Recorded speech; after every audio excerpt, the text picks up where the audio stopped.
پھر فرمایا کہ لعلک باخع نفسک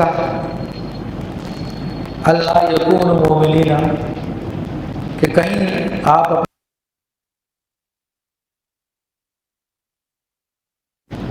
تو اصل میں نبی کریم رؤوف الرحیم صلی اللہ علیہ وسلم سے خطاب کیا گیا کیا آپ ان کافروں پر کی وجہ دے دیں گے، بات نہیں لا رہے ہیں، کیونکہ نبی کریم صلی اللہ علیہ وسلم ان کو دین کی دعوت دیتے تھے، لیکن وہ انکار کر صلی اللہ علیہ وسلم کو بڑا غم ہوتا تھا، بہت قلق ہوتا تھا، اور ظاہر سی بات ہے کہ ایک آدمی جو سچا ہوتا ہے اس میں جھوٹ کوئی شامل نہیں ہے، اور وہ سچی بات دلائل کے ساتھ بیان کرے، پھر لوگ اس کی بات نہ مانے تو ظاہر سی بات ہے سامنے والے کو غم تو ہوتا ہی ہے۔ اور نبی کے صلی اللہ تعالیٰ علیہ وآلہ وسلم تو لوگوں کے بارے میں حریص تھے، آپ کو اپنی ذات کا خیال نہیں تھا کہ میری بات نہیں مان، بلکہ آپ کو لوگوں کا خیال تھا کہ لوگ میری میں چلے جائیں گے، جہنم کے سخت عذاب میں گرفتار ہو جائیں گے۔ اسی لیے رسول اللہ صلی اللہ علیہ وسلم کی ایک صفت اللہ تبارک و تعالیٰ نے بیان فرمائی کہ حریص علیکم، کہ نبی تمہارے بارے میں بڑے حریص ہے، بہت حرص رکھتے ہیں۔ کس بات کا حرص رکھتے ہیں؟ وہ ہم انسانوں سے کوئی مال نہیں لینا چاہتے تھے، آپ انسانوں سے بلکہ آپ اس بات کی حرص رکھتے تھے کہ لوگوں کو جہنم سے بچا لیا جائے اور جنت میں داخل کر دیا جائے۔ اس لیے نبی صلی اللہ علیہ وسلم نے پھر اس کیفیت کو بیان میں فرمایا کہ میری اور تمہاری مثال ایسی ہے جیسے کہ کسی شخص نے آگ روشن کی اور تم لوگ دوڑ دوڑ کے اس آگ میں جا کے کود رہے ہو اور جل رہے ہو، اور میں تمہاری پیچھے سے تمہیں پکڑ پکڑ کے وہاں سے نکال رہا ہوں۔ تو نبی علیہ السلام کو تو یہ خیال تھا کہ میں سچی باتیں ان کو بتا رہا ہوں، میں نے معجزات ان کو دکھائے ہیں، لیکن اس کے باوجود بات نہیں مان۔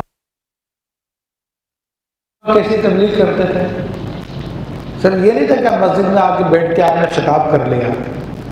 بلکہ احادیث کریمہ میں آتا ہے جو آپ نے پہلی دعوت دی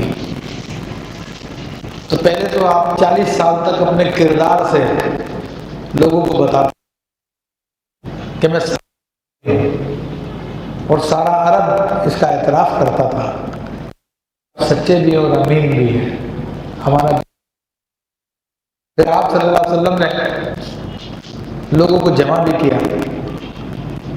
تو لوگ سارے کے سارے گھر سے نکل کے آ گئے جو عرب کا طریقہ تھا، اور آپ نے پہاڑی کے اوپر چوٹی پہ کھڑے ہو کر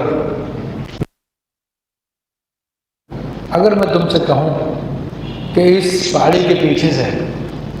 ایک جو تم پر حملہ کرنا چاہتا ہے، کیا تم میری تصدیق کرو گے؟ تو سب نے کہا ہاں کیوں نہیں، آپ تو صادق و امین ہیں، نہیں بولتے، آپ کبھی دھوکہ بازی نہیں کرتے۔ تو آپ نے فرمایا کہ میں تمہیں اس سے بڑی خبر بتاتا ہوں، اور پھر آپ نے دین کی دعوت دی کہ اللہ وحدہ لا شریک کی عبادت کی طرف، جہنم تمہارا انتظار کر رہی ہے۔ جب آپ نے یہ بات بیان کی تو انہوں نے انکار کر دیا۔ آپ نے ان سے کہا قولوا لا الہ الا اللہ تفلحون، اے لوگوں کہو لا الہ الا اللہ تو فلاح پا جاؤ گے۔ جھوٹے خداؤں کی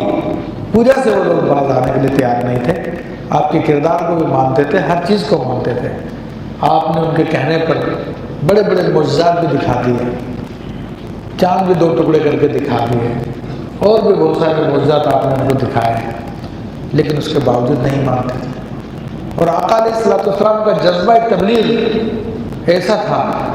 ایک ایک دروازے پہ جا کے دستک دیتے تھے اور جا کے ان کو کہتے تھے کہ اللہ پہ ایمان لے آؤ، میں اللہ کا رسول ہوں، ان کو بتاتے تھے تو وہ آپ کی بات کا انکار کر دیا کرتے تھے، بلکہ لوٹتے تھے تو آپ کے پیچھے مٹی اڑاتے، آپ پہ فقرے کستے تھے، آتے تھے، لیکن آپ علیہ السلام اپنے اس تبلیغ کے فرض سے باز نہیں آتے تھے۔ آپ مسلسل تبلیغ کرتے تھے اور آپ کو بڑا غم ہوتا تھا کہ یہ سچی سچی باتیں دیکھنے کے باوجود یہ لوگ ماننے کے لیے تیار نہیں ہیں، ان کا کیا بنے گا۔ تو جب اللہ تبارک و تعالیٰ نے اپنے حبیب کی اداؤں کو دیکھا تو اپنے حبیب علیہ السلام سے پیار میں فرمایا جان پہ کھیل جائیں گے ان لوگوں کے لیے کہ ایمان نہیں۔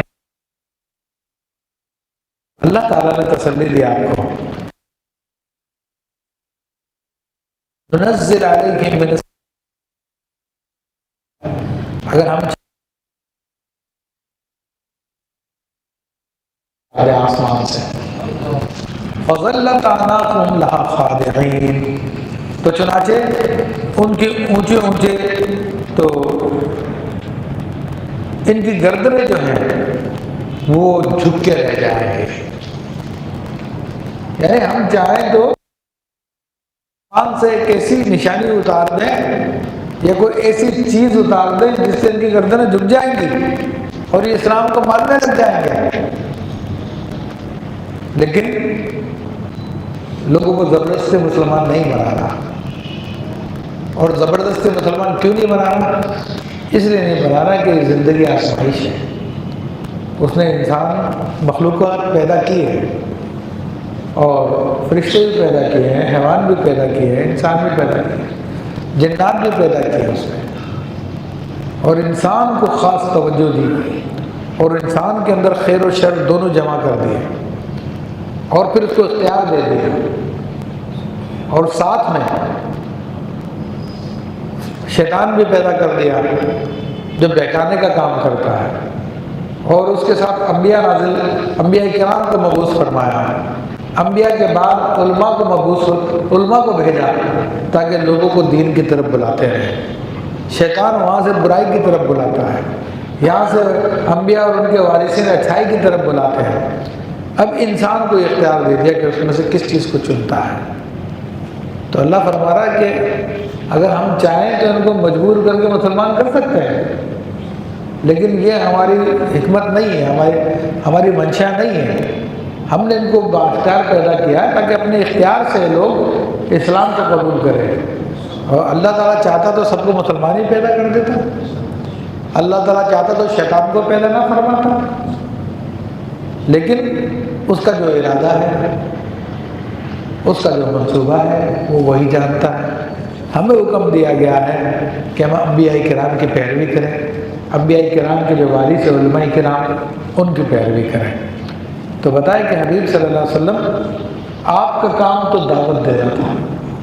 لوگوں کو نیکی کی بات بتانا تھا، لوگوں کو اچھائی کی طرف بلانا تھا، اللہ کی توحید کا راستہ دکھانا تھا۔ آپ نے وہ کام کر دیا ہے اور آپ کر رہے ہیں، تو آپ غم نہ کریں، آپ نے اپنی ڈیوٹی پوری کر دی ہے۔ یہ لوگ اگر مسلمان نہیں ہو رہے تو ان کا نقصان ہے، آپ اللہ پہ چھوڑ دیں باقی کام کو۔ تو فرمایا کہ اگر ہم چاہیں تو آسمان سے کوئی نشانی نازل کر دیں جس سے ان کی گردنیں جو ہے جھکی رہیں، یعنی وہ اسلام کو مان لیں۔